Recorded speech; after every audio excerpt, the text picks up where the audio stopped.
এ কোন সমাজে বাস করছি আমরা?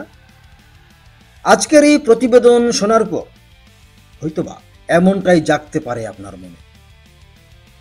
বলা হয়ে থাকে মান আর হুঁশ আছে বলেই মানুষ বলা হয়, কিন্তু কিছু কিছু অসভ্য মানুষের কারণে এই মানুষ শব্দটা যেন কলঙ্কিত হয়ে ওঠে। একবার ভেবে দেখুন, খুদ শ্বশুর মশাই নিজের পুত্রবধূকে গভীর রাত পর্যন্ত ধর্ষণ করলো লাগাতো। বড় অবাক লাগছে না?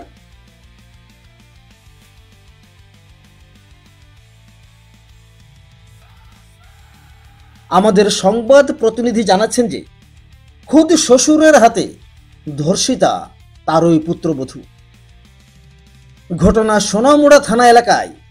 আর জানা গেছে ওই এলাকার 40 ঊর্ধ্ব মুকলেশ মিয়ার স্ত্রী আনোয়ারা বেগম একজন গাঁজা পাচারকারী। ফলে তিনি আসামের ডিব্রুগড়ে অবস্থান করছেন, আর সেখান থেকে নাকি আসা যাওয়া করে গাঁজা পাচার বাণিজ্য অবাধে চালাচ্ছেন।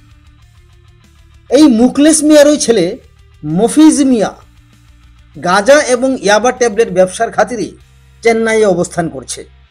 আর এদিকে বাড়িতে রয়েছে এই মুকলেশ মিয়া এবং তার পুত্রবধূ সহ 2 জন ছোট ছোট নাতি। বাড়িতে স্ত্রী পুত্র কেউ না থাকায় মুকলেশ মিয়ার কুনজর পড়ল নিজের পুত্রবধূর উপর। পুত্রবধূকে দেখলেই যেন তার গাটা শিরশির করে উঠত। ওই লালসা কোনোভাবেই সামলাতে পারছিল না শ্বশুর মুকলেশ মিয়া। এবার হলোটা কি? রবিবার সন্ধ্যায় মুকলেশ মিয়া বাজারে যায়, সেখান থেকে ঠান্ডা পেয় পদার্থ নিয়ে আসে, বলতে গেলে কোল্ড ড্রিঙ্কস। গ্রীষ্মের সময় গরম পড়েছে, কোল্ড ড্রিঙ্কস কেউ কোনো প্রকার সন্দেহ করবে না। আর তার সাথে নেশা সামগ্রী মিশিয়ে খাইয়ে দেয় তার পুত্রবধূকে। সেই শরবত পান করার পর পুত্রবধূ তার নিজের বিছানায় অচেতন হয়ে ঘুমিয়ে পড়ে। আর সেই সুযোগকে কাজে লাগিয়ে শ্বশুর মুকলেশ মিয়া অর্ধেক রাত পর্যন্ত, বলতে গেলে গভীর রাত পর্যন্ত তার পুত্রবধূকে ঘন্টার পর ঘন্টা ধর্ষণ করতে থাকে। হঠাৎ করে গভীর রাতে পুত্রবধূর ঘুম ভাঙে। সে সজাগ হতেই শ্বশুরের ওই কুকীর্তি বুঝতে পেরে ঘর থেকে বের হয়ে অন্য বাড়িতে গিয়ে আশ্রয় নেয়। সোমবার সকালে ধর্ষিতা পুত্রবধূ তার বাপের বাড়িতে খবর পাঠায়। সাংবাদিকরা খবর পাবে না তা কি হয়? সাংবাদিকদের সামনে পুত্রবধূ তার শ্বশুরের নিকৃষ্ট কার্যকলাপের কথা বিস্তারিতভাবে তুলে ধরেন এবং তিনি জানিয়েছেন অভিযুক্ত শ্বশুরের বিরুদ্ধে সোমবার সোনামুড়া থানায় লিখিত মামলা দায়ের করবেন।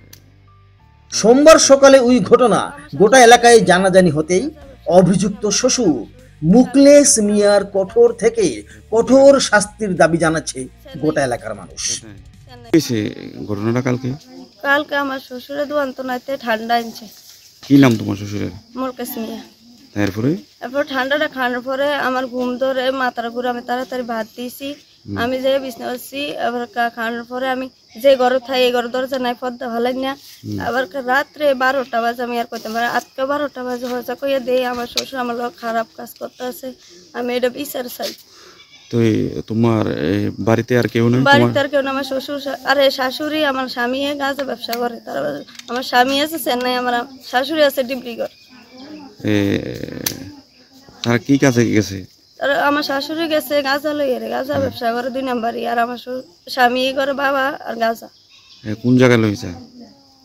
চেন্নাই গেছে। চেন্নাই গেছে। ফোন আছে 1 সপ্তাহ আমার লোক কোনো যোগাযোগ নাই।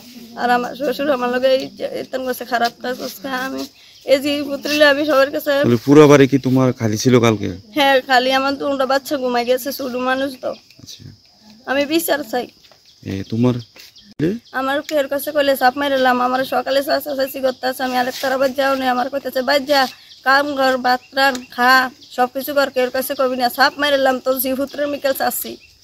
আমি আমার জিভুত্রের মিকেল চাই করতেছি। আমি এটা বিচার চাই, আমি খাইলে টুনু কেন তাই।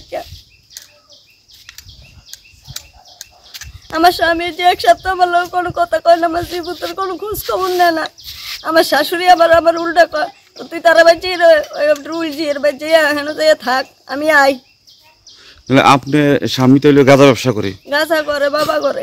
তাহলে বাবা খায় দুনিয়া। আমার রাখে আরেকটা বিয়া করছে, আমার আগে একটা করছে।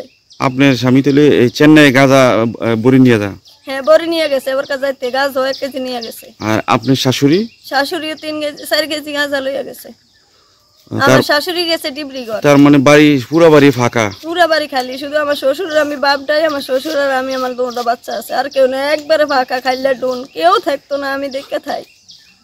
ওই মাজার, আপনার শ্বশুরের মাজার বোতলটা দেওয়ার, মাজার খাওয়ার পরতে আপনার আর হুশ নাই? আমার মাথা করতে আছে, চোখ জন্মাইতাম পারি না। আমি যে কষ্টে ভাত দিছি তারা বিছনাটা ঘরে দিয়ে আমি ঘুমাইছি করতে না।